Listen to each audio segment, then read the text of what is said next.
નમસ્કાર, આપ જોઈ રહ્યા છો લોકમંચ ને હું છું જય શર્મા. છેલ્લા ઘણા સમયથી પ્રદેશ પ્રમુખ કોણ તે કોકડું ગૂંચવાયેલું હતું. તે ઉકેલાઈ તો ગયું, પરંતુ સામે જે નામ આવ્યું તેને લઈને પણ કેટલીક અસમંજસતા હતી કે સવારથી જે નામ ચર્ચામાં આવ્યું શું એ આવતીકાલે સવારે પણ એ જ નામ રહેશે તેવી પણ ચર્ચા હતી. અને અંતે ગુજરાત પ્રદેશ પ્રમુખ ભાજપને મળ્યા જગદીશ વિશ્વકર્મા. ગુજરાતમાં કેમ જગદીશ વિશ્વકર્મા તે એક મોટો સવાલ થયો. ગુજરાતમાં ઓબીસી મતદારોને આકર્ષવા માટે રાજકીય પક્ષો હાલ તો મેદાને પડ્યા છે કે જ્યાં આપ કોંગ્રેસ બાદ હવે ભાજપે પણ જગદીશ વિશ્વકર્માના રૂપમાં ઓબીસી પ્રદેશ પ્રમુખ મૂક્યા છે. વિશ્વકર્મા પાસે સરકાર અને સાથે જ સંગઠન બંનેનો ખાસો એવો અનુભવ છે અને તેમના પર આગામી સ્થાનિક સ્વરાજ અને વિધાનસભા 2027ની ચૂંટણીમાં CR પાટીલના દેખાવનું પુનરાવર્તન કરવાનો પણ ખૂબ મોટો પડકાર છે.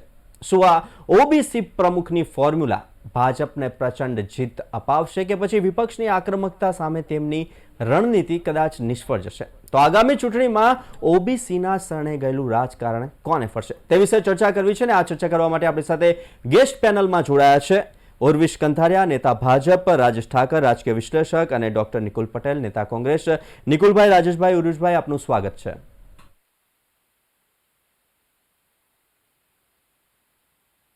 પ્રમુખની ફોર્મ્યુલા અને ભાજપને પ્રચંડ જીત, ઓબીસીના શરણે ગયેલું રાજકારણ.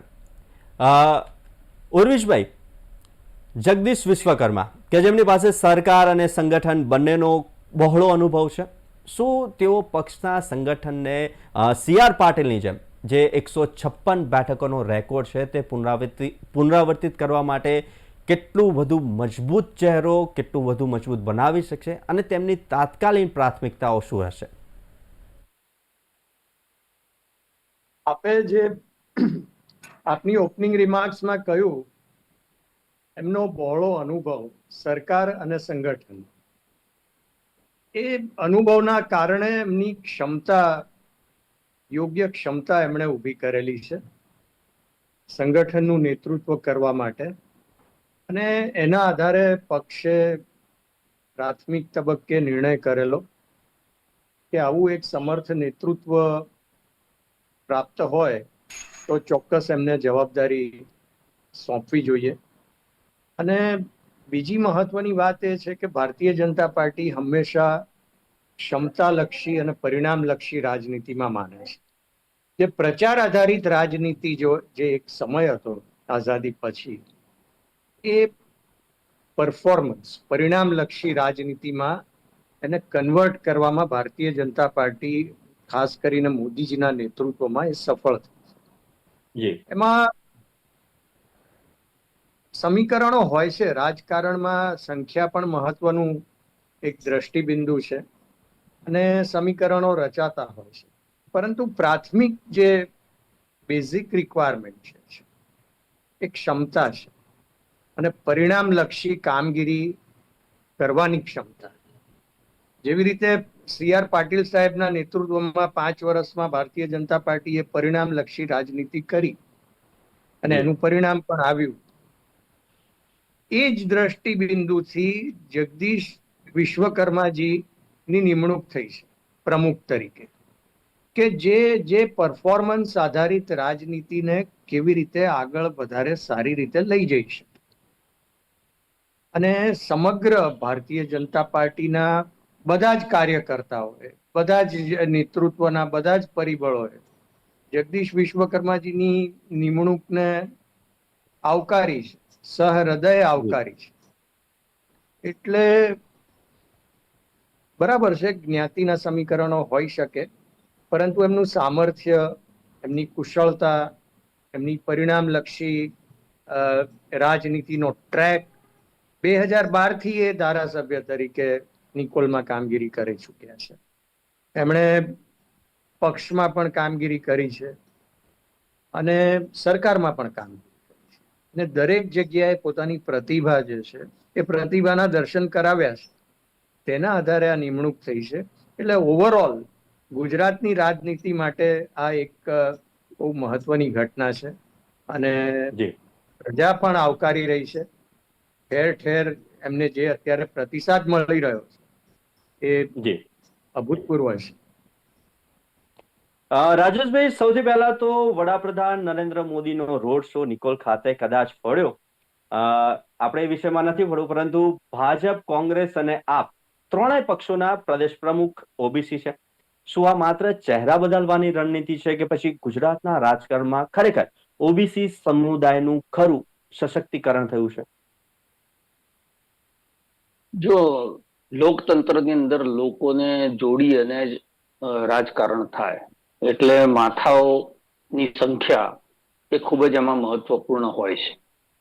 પણ ભારતીય જનતા પાર્ટીએ ઘણી બધી વખત આપણે એવું જોયું છે કે એ માથાઓની ચિંતા એટલે સામાજિક સમીકરણોની ચિંતા કર્યા વગર પણ નિર્ણયો લીધા છે. દાખલા તરીકે નરેન્દ્ર મોદીનું મુખ્યમંત્રી થવું, વિજય રૂપાણી જે જૈન સમાજના હતા, જેનો બહુ મોટો બોળો સમાજ ગુજરાતની અંદર નથી અને તે છતાં એમનું મુખ્યમંત્રી થવું, સી.આર. પાટીલ જે બિન ગુજરાતી અને એની ટીકાઓ પણ શરૂઆતમાં લોકોએ ઘણી બધી કરેલી અને એમનું કોઈ બહુ મોટું સમાજનું પ્રતિનિધિત્વ ગુજરાતમાં નહીં અને તે છતાં એમને પ્રદેશ પ્રમુખ બનાયા હતા.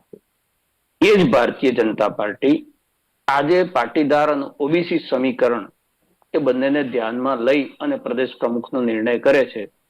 એનાથી આપણે સમજી જવું જોઈએ કે જે રાજકીય પ્રવાહો બદલાયા છે અને રાજકીય પરિસ્થિતિ જે છે એ પરિસ્થિતિની અંદર આ કરવું એ ભારતીય જનતા પાર્ટી એવું સમજ્યું છે કે આવશ્યક છે. નંબર 1.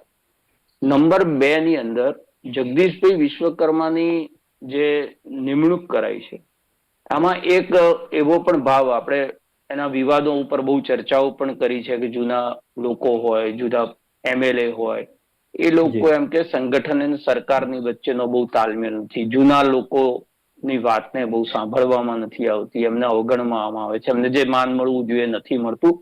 આવા કેટલાક સૂર છૂટાછવાયા આપણને સાંભળવા મળતા હતા.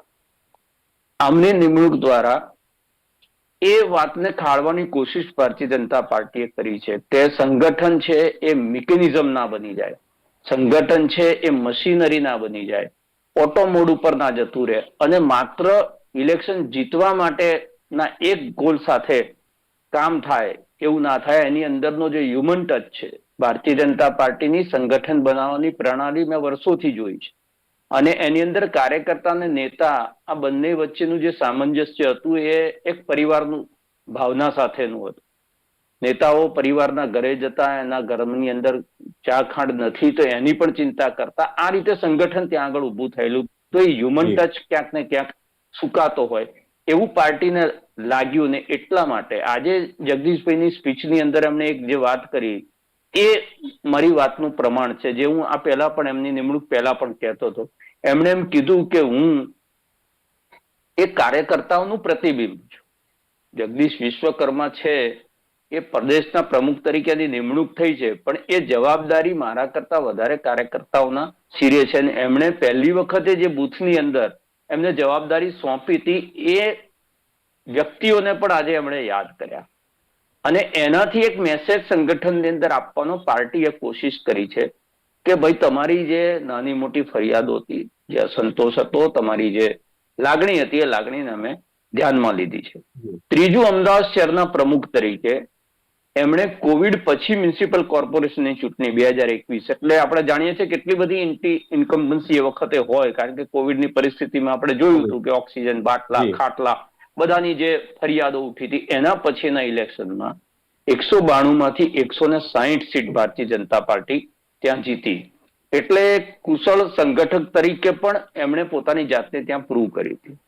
પછી સરકારમાં ગયા અને સરકારના મંત્રી રહ્યા. એટલે એવા વ્યક્તિ ઉપર પણ ભારતીય જનતા પાર્ટીએ દાવ લગાવ્યો કે જેને સંગઠનમાં રહીને પાર્ટીને જોઈ છે અને સરકારમાં રહીને પણ સંગઠનને જોયું છે.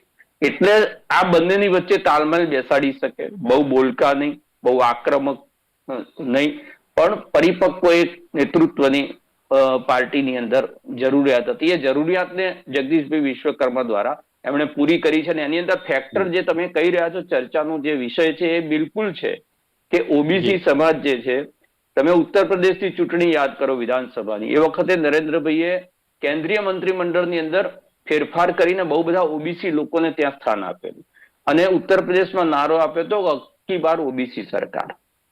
એટલે બીજેપી જાણે છે કે જે પાટીદાર વોટ છે, પહેલેથી એવું કહેવાય બીજેપી એ સવર્ણોની શહેરીઓની પાર્ટી, એની અંદર એટલે પાટીદાર વોટ બેંક એમની પાસે અકબંધ છે. હવે આમ આદમી પાર્ટી જે થોડો સળવળાટ સૌરાષ્ટ્રની અંદર કરી રહ્યો છે, એનો થોડો ઘણો હિસ્સો પણ જો ભારતીય જનતા પાર્ટીથી આમ આદમી પાર્ટીમાં શિફ્ટ થાય તો ઓબીસી વોટ બેંકને એમણે મજબૂત કરવી પડે. અને એ મજબૂત કરવા માટે ઓબીસી નેતા એ જોઈએ, એટલે કોમ્બિનેશન. 2005માં આ ઘટના બની હતી કે બીકે ગઢવી અને વજુભાઈ વાળા બે એક સાથે ઓબીસી પ્રમુખ હતા.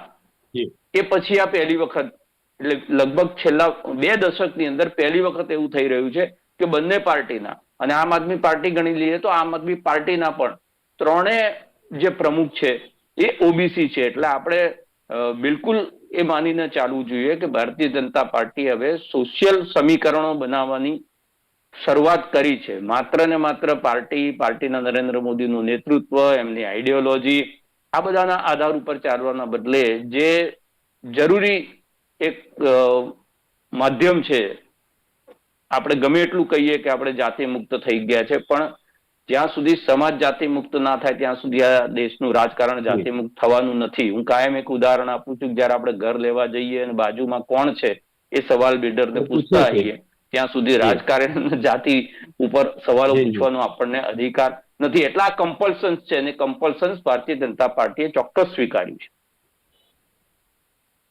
નિકુલભાઈ, ભાજપે પણ હવે ઓબીસી પ્રમુખ બનાવ્યા છે. શું આનાથી કોંગ્રેસની ઓબીસી મતદારોને પોતાની તરફ ખેંચવાની રણનીતિ પર કોઈ અસર પડશે?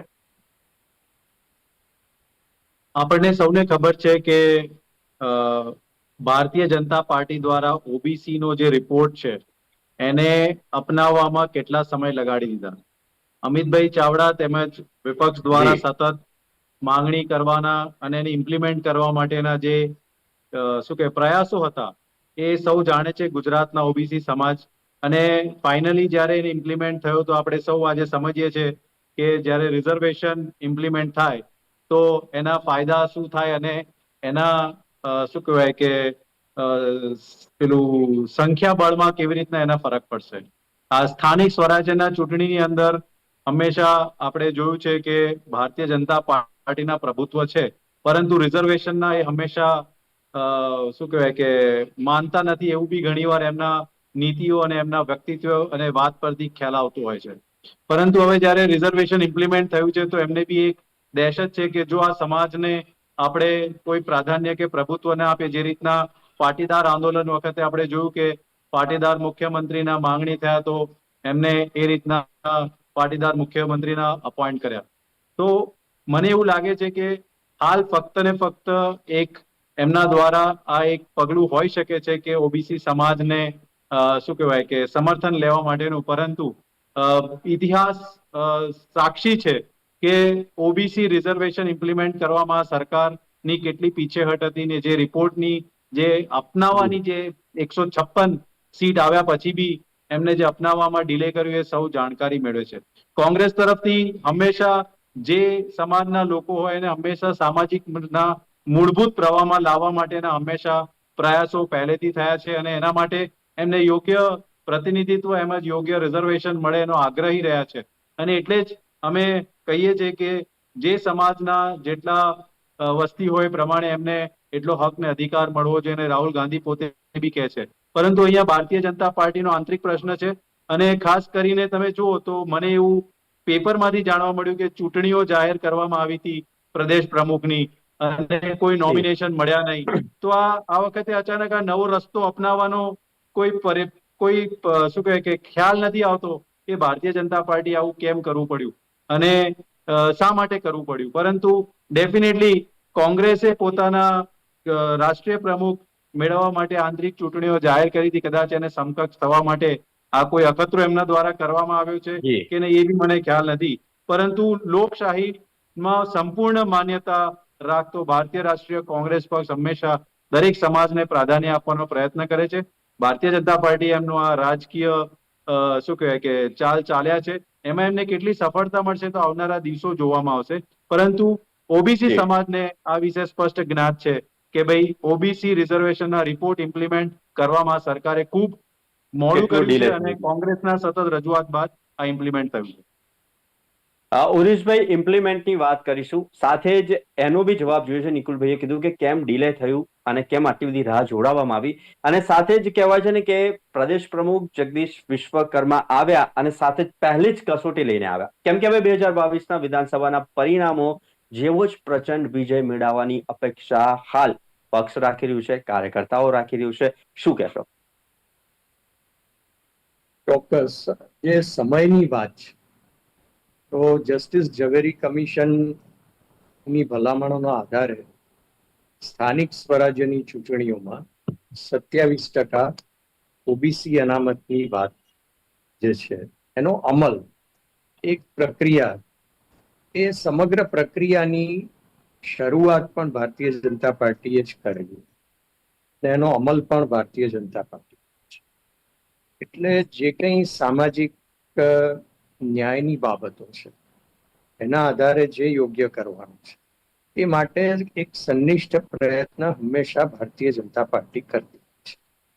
હવે જ્યારે પ્રમુખની નિમણૂકની વાત આવે છે જય, ત્યારે મેં અગાઉ પણ કહ્યું કે સામર્થ્ય, એમની કુશળતા, એમનો બહોળો અનુભવ, આ બધી વાતો પ્રાથમિક સ્તરે આવે છે. પછી જ્ઞાતિગત સમીકરણ છે એ સંયોગિક બાબત છે. એમનું ઓબીસી હોવું એ સંયોગિક વાત છે. પ્રાથમિક રીતે જગદીશજી એક સમર્થ નેતા છે. રાજેશભાઈએ કહ્યું 1998માં બુથ ઇન્ચાર્જની જવાબદારી સ્વીકારીને જોડાયા અને સતત કાર્યકર્તા તરીકે એમણે કાર્ય કર્યું, પરિણામલક્ષી કાર્ય કર્યું. અને માત્ર સામાજિક સમીકરણ નથી, આપ જોશો તો એમણે એટલી જ કુશળતાથી માઇક્રો, સ્મોલ, મીડિયમ સ્કેલ ઇન્ડસ્ટ્રીઝનો પોર્ટફોલિયો પણ ગુજરાત સરકારમાં એમણે સંભાળ્યો છે. એ પોતે પણ ઇન્ડસ્ટ્રી સાથે સંકળાયેલા છે. એક સમયે સંગઠનમાં ઇન્ડસ્ટ્રીયલ સેલના કન્વીનર પણ રહી ચૂક્યા છે. એટલે ઇકોનોમી અને સોશિયલ બંને પરિમાણો જે છે એ બંને પરિમાણોનો સમન્વય અને પરિણામલક્ષી રાજનીતિ કરી શકવાની ક્ષમતા એ જગદીશ વિશ્વકર્માજીની અપોઇન્ટમેન્ટ માટેનું મુખ્ય કારણ છે.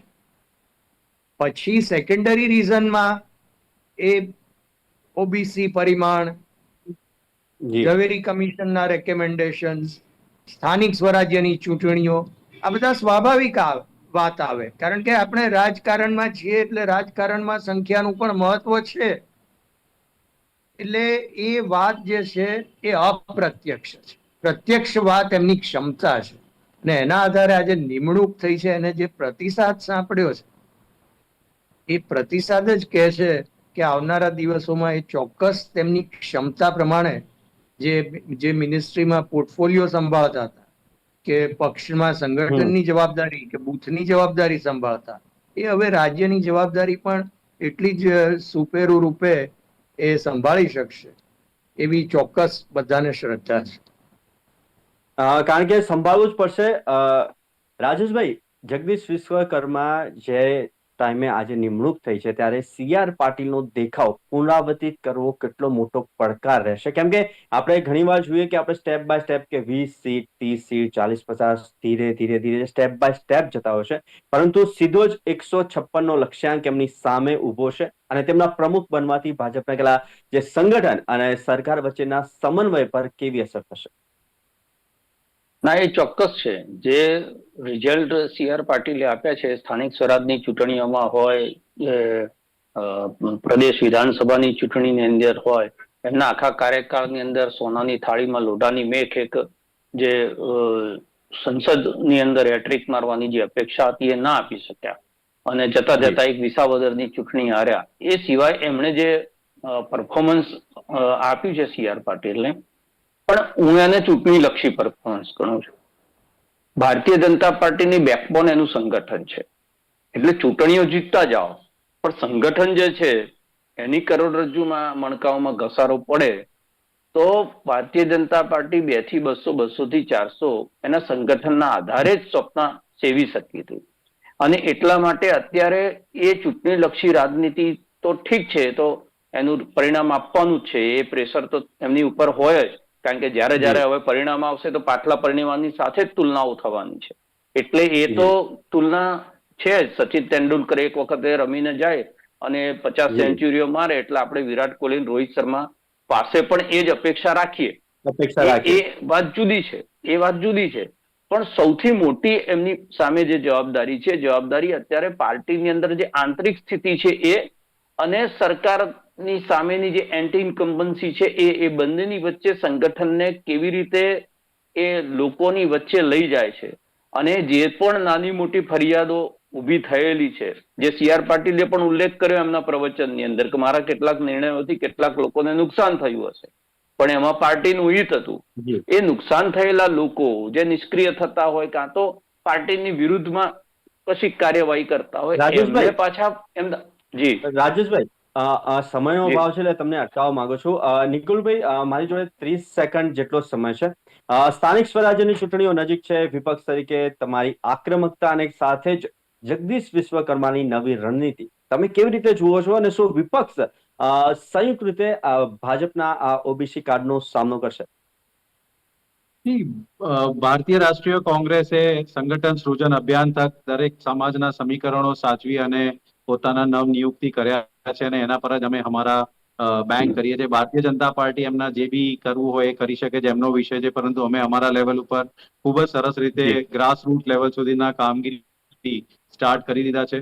તમને જણાવતા આનંદ થાય છે કે સંગઠન સૃજન અભિયાન તહત મને બી વોર્ડ નંબર 2 ની અંદર પ્રમુખ તરીકે ઘોષિત કરવામાં આવે છે, ને એની સંગઠનની કામગીરી અમે સતત કરી રહ્યા છે, અને અમારા બી ફોલોઅપ, ફીડબેક ને બધું સતત પ્રદેશ લેવલ ઉપર થઈ રહ્યા છે. એટલે આવનારા દિવસોમાં કોર્પોરેશનના ચૂંટણી હોય કે સ્થાનિક સ્વરાજ્યના દરેક લેવલના ચૂંટણી હોય, એમાં અમે ખૂબ મજબૂતાઈ પૂર્વક ભારતીય જનતા પાર્ટીના જે ચાલી રહ્યા છે શાસન, એમનો સામનો કરીશું. કોઈ બી પ્રદેશ પ્રમુખ હોય, ઇવન મોદીજી હોય કે કોઈ બી હોય.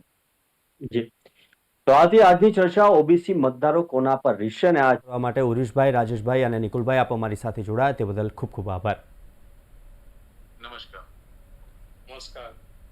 તો OBC મતદારો કોના પર રીછશે, પ્રદેશ પ્રમુખ તરીકે કોણ સામે આવશે અને કોણ કેટલા મત લેશે, તો આવનારો સમય જ બતાવશે. તો આજની લોકમંચમાં ચર્ચા. આવતીકાલે નવા વિષય સાથે ફરી મળીશું. ત્યાં સુધી મને આપશો રજા. નમસ્કાર.